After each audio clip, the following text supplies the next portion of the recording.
अपि चेदसि पापेभ्यः सर्वेभ्यः पापकृत्तमः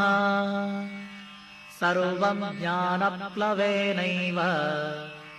वृजिनं सन्तरिष्यसि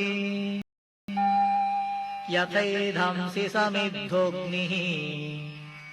भस्मसात् कुरुतेऽर्जुन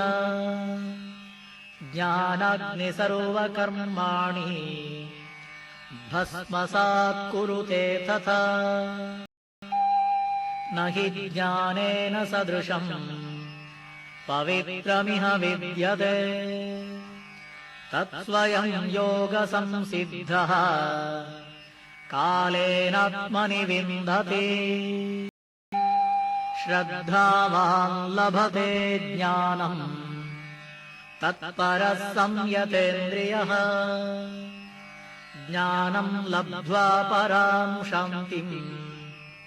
अचिरेणाधिगच्छति अज्ञश्च श्रद्धधानश्च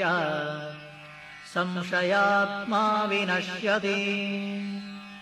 नायं लोकोऽस्ति न परः न सुखं संशयात्मनः योगसन्न्यस्तकर्माणम् ज्ञानसञ्छिन्नसंशयम् आत्मवन्तं न कर्माणि निबध्नन्ति धनञ्जय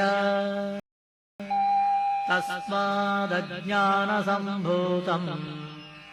हृत्स्थं ज्ञानासीनात्मनः चित्त्वैनं संशयं योगम् आतिष्ठोत्तिष्ठ भारत ॐ तत्सदिति श्रीमद्भगवद्गीतासु उपनिषत्सु ब्रह्मविद्यायां योगशास्त्रे श्रीकृष्णार्जुनसंवादे ज्ञानकर्मसन्न्यासयोगो नाम चतुर्थोऽध्यायः।